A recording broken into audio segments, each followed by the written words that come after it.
ದೇವರು ಅಬ್ರಹಾಮನನ್ನು ಪರೀಕ್ಷಿಸಿದನು ಮತ್ತು ಅವನಿಗೆ ಹೇಳಿದನು, ಅಬ್ರಹಾಮನೇ. ಅವನು, ಇಗೋ ನಾನು ಎಂದು ಉತ್ತರಿಸಿದನು.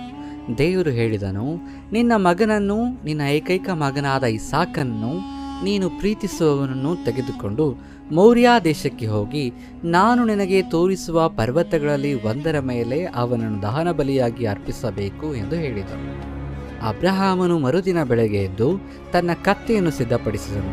ತನ್ನ ಇಬ್ಬರು ಸೇವಕರನ್ನು ಮತ್ತು ತನ್ನ ಮಗನಾದ ಇಸಾಕನನ್ನು ಕರೆದುಕೊಂಡು ಹೊರಟನು. ಅವನು ದಹನ ಬಲಿಗೆ ಬೇಕಾದ ಸೌದೆಗಳನ್ನು ಸಿದ್ಧಪಡಿಸಿದನು ಮತ್ತು ದೇವರು ತನಗೆ ತೋರಿಸಿದ ಸ್ಥಳಕ್ಕೆ ಪ್ರಯಾಣ ಬೆಳೆಸಿದನು.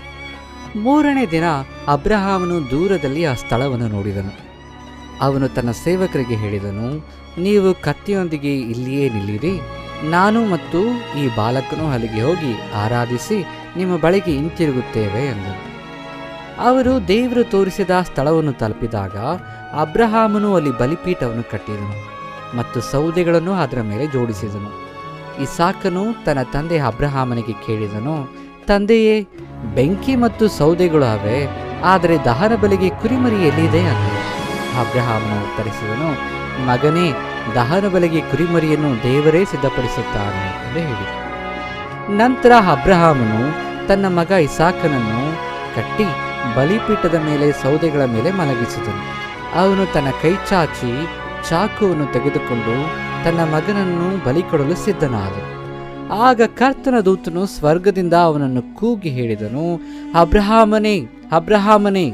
ಅವನು, ಇಗೋ ನಾನು ಎಂದು ಉತ್ತರಿಸಿದನು. ದೂತನು ಹೇಳಿದನು, ಬಾಲಕನ ಮೇಲೆ ಕೈ ಹಾಕಬೇಡ, ಅವನಿಗೆ ಏನು ಮಾಡಬೇಡ. ನೀನು ದೇವರಿಗೆ ಭಯಪಡುತ್ತೀ ಎಂದು ನನಗೆ ಈಗ ತಿಳಿದಿದೆ, ಏಕೆಂದರೆ ನಿನ್ನ ಏಕೈಕ ಮಗನನ್ನು ನೀನು ನನ್ನಿಂದ ಮರೆಮಾಡಲಿಲ್ಲ ಎಂದು ಹೇಳಿದನು. ಅಬ್ರಹಾಮನು ಮೇಲೆ ನೋಡಿದಾಗ ಮತ್ತು ಅಲ್ಲಿ ಒಂದು ಕುರುಚಲು ಗಿಡದಲ್ಲಿ ಕೊಂಬುಗಳಿಂದ ಸಿಕ್ಕಿ ಹಾಕಿಕೊಂಡ ಒಂದು ಕುರಿ ಮೇಕೆಯನ್ನು ಕಂಡನು. ಅವನು ಹೋಗಿ ಆ ಕುರಿ ಮೇಕೆಯನ್ನು ತೆಗೆದುಕೊಂಡು ತನ್ನ ಮಗನ ಬದಲು ಅದನ್ನು ದಹನ ಬಲಿಯಾಗಿ ಅರ್ಪಿಸಿದನು. ಅಬ್ರಹಾಮನು ಆ ಸ್ಥಳಕ್ಕೆ ಕರ್ತನು ಸಿದ್ಧಪಡಿಸುತ್ತಾನೆ ಎಂದು ಹೆಸರಿಟ್ಟನು. ಇಂದಿನವರೆಗೂ ಅದನ್ನು ಹಾಗೇ ಹೇಳಲಾಗುತ್ತದೆ. ಕರ್ತನ ಪರ್ವತದಲ್ಲಿ ಅದು ಸಿದ್ಧಪಡಿಸಲ್ಪಡುತ್ತದೆ ಎಂದು ಅದನ್ನು ಕರೆಯಲಾಗುತ್ತದೆ. ಈ ಕಥೆಯು ದೇವರ ಮೇಲಿನ ಅಬ್ರಹಾಮನ ನಂಬಿಕೆ ಮತ್ತು ವಿಧೇಯತೆಯನ್ನು ನಮಗೆ ತೋರಿಸುತ್ತದೆ.